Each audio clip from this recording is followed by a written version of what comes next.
এক সিনেমা হলের পাশ দিয়ে যাচ্ছিলাম, ঠিক সেই সময় দেখলাম আমার ছাত্রী তার বয়ফ্রেন্ডের হাত ধরে সিনেমা হল থেকে বের হচ্ছে। আমাকে দেখেই মাথা নিচু করে গনগন করে আমার পাশ দিয়ে চলে এলো। আমি দেখেও না দেখার ভান করে সেখান থেকে চলে আসলাম। পরের দিন আমি যখন তার বাড়িতে তাকে পড়াতে গেলাম, যাওয়ার সাথে সাথে তার বাবা আমার কলারটা ধরে বলল, তোর এত বড় সাহস, এত বড় স্পর্ধা, তুই আমার মেয়েকে খারাপ ইঙ্গিত দিস, আমার মেয়ের দিকে বাজে নজরে তাকাস। এই বলে সে আমার ডান গালে একটা থাপ্পড় মারলো। তখন আমি অবাক হয়ে বললাম, আঙ্কেল কি হয়েছে? আমি তো কিছুই বুঝতে পারছি না। আর এমন কথা আপনাকে কে বলেছে? তখন সে বলতেছে, কে আবার বলবে?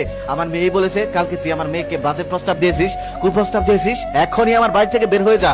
আজকের পর থেকে যেন আমার বাড়ির আশেপাশেও তোকে না দেখতে পাই। তোকে ভালো ভেবে আমার মেয়েকে পড়াতে দিয়েছিলাম, কিন্তু তুই যে এত বড় শয়তান তা তো জানতাম না। তোকে পুলিশে দিয়ে দিতাম, কিন্তু আমার মেয়ের মান সম্মানের কথা, তাই তোকে পুলিশে দিলাম না। এখনই আমার বাড়ি থেকে চলে যা। তারপর আমি মাথা নিচু করে সেখান থেকে চলে আসলাম। আর মনে মনে ভাবতে লাগলাম, ঢাকা শহরের মেয়ের স্মার্ট হয়ে জানি, কিন্তু এতটা স্মার্ট তা তো জানতাম না। কালকে আমি ওকে ওর বয়ফ্রেন্ড সহ সিনেমা হলের সামনে দেখে ফেলেছি। সেটা যদি আমি ওর বাবার কাছে বলে দেই, তাই সে তার আগে আমার নামে একটা বিচার দিয়ে রেখেছে, যাতে আমি কিছু বললেও তার বাবা এটা বিশ্বাস না করে। তারপর আমি সেখান থেকে চলে আসলাম। কি আর করার, এখানে আমার কিছুই করা ছিল না। তারপর আমি মাথা নিচু করে অপবাদ নিয়ে সেখান থেকে চলে আসলাম। তার 8 মাস পর একটা ভিডিও ভাইরাল হয়, 8 মিনিটের একটা ভিডিও। সেই ভিডিওতে খেয়াল করে দেখি সেই মেয়েটা আর সেই ছেলেটা, যে ছেলেটার হাত ধরে আমার ছাত্রীকে সিনেমা হল থেকে বের হতে দেখেছিলাম। আমি তখন মনে মনে হাসলাম আর মনে মনে ভাবলাম, অপকর্ম কখনোই ডুবে থাকে না, একদিন না একদিন ভেসে ওঠেই। আমি যেই মেসে থাকতাম সেই মেসে সবার থেকে আমি একটু গরিব ছিলাম।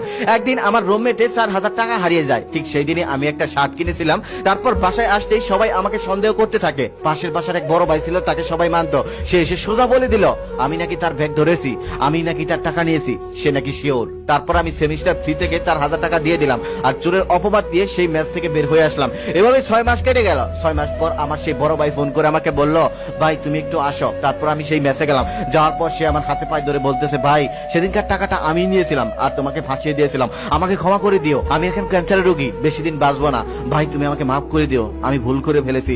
আমি সেদিন মুসকি মুসকি হাসলাম আর ভাইয়ের জন্য দোয়া করে সেখান থেকে চলে আসলাম। কলেজ লাইফে আমার একটা মেয়ে ফ্রেন্ড ছিল, যে আমার অনেক কেয়ার করতো, যে অনেক খেয়াল রাখতো। একদিন তাকে আমি কফির দাওয়াত দেই আর সে আসে। সেই কফির দাওয়াতে আমি তাকে বলি, দোস্ত আমি তোকে ভালোবাসি, আমি তোকে অনেক পছন্দ করি, তুই কি আমার